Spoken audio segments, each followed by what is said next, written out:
And cue the emotional music. Inside the auditorium, multiple victims. The United States has a problem with gun violence.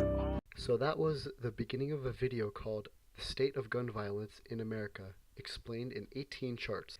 This video was released in late 2016 by Vox at a time where mass shootings seemed very common in the United States. Now, even though somebody could probably detect a little bit of bias at the beginning of the video, the rest of it is pretty straightforward. Logical facts with accompanying data and charts. To the common person, this may not seem like such a big deal, but I found a few problems with what Vox is trying to convey. Things start to look a little bit ugly when the video starts to talk about mass shootings in other countries.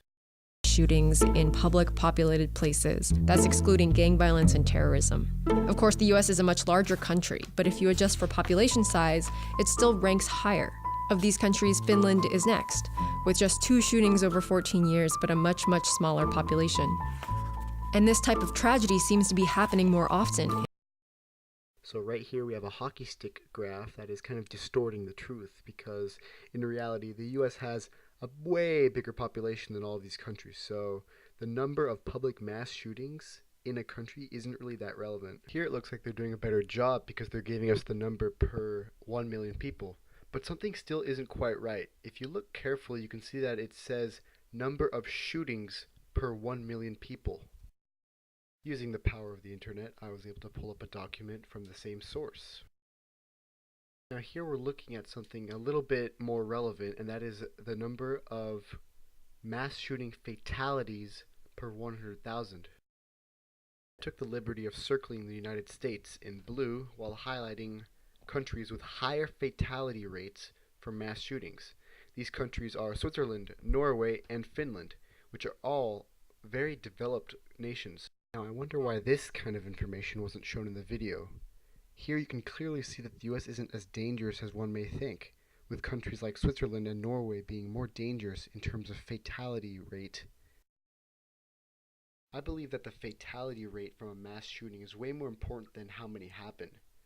So by not showing us this information, Vox is basically picking and choosing whatever fits their narrative and omitting whatever can hurt their argument. Public mass shootings get all the attention because they're often so indiscriminate.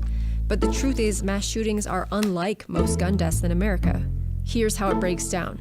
According to the most recent data, 92 people are killed with guns every day on average. About 30 of those are homicides, of which maybe 1.5 at most can be considered part of mass shootings. Most of those killed, 58 people a day, are suicides. The rest are accidental shootings, police actions, and undetermined incidents. So after spending so much time talking about a mass shooting epidemic in the USA, Vox tells us that mass shootings only result in about 1 to 1.5 deaths per day? Okay. I would consider the high amount of suicides a much bigger problem than mass shootings in the United States. Let's see what Vox has to say about this. Those suicides, they show up in international comparisons too. These are the 10 countries ranked highest on human development by the UN. So here they say top 10 developed countries, and it looks like the US is definitely leading. So while it is true that the US has the most suicides out of those top 10 countries, another look at some data from the OECD shows a different picture. So here you can see that countries like Austria, France, Poland, Belgium, Japan, and South Korea have way higher suicide rates than the United States. Are these countries not developed enough to qualify for the list? It's also interesting to note that Vox did not talk about South Korea and Japan, even though those have some of the highest suicide rates in the world, even though they have some really strict gun regulation.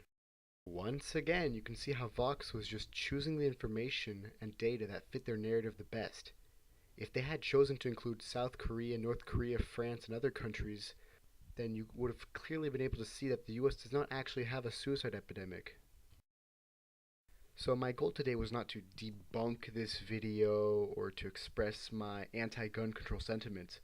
What I'm trying to do is to express how the media is able to manipulate statistics and figures and show them to the public in a way that fits their narrative.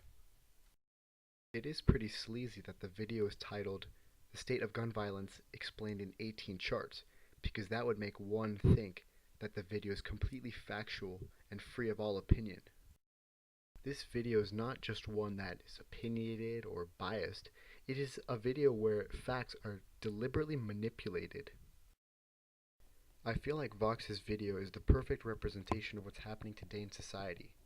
The media is claiming to be impartial on a certain matter, but in reality they are completely biased. What I hope people can learn from this is just because something is citing specific data and is very fancy and factual doesn't always mean that it's actually correct. The opening statement from the video was that America has a problem with gun violence. And according to Pew, most Americans believe this. Interesting. Looks like homicides are actually the lowest they've been in 50 years. Now, as Daniel might remember, those who can read have an advantage. Maybe what we should be saying is those who know what to read are truly the ones who have an advantage.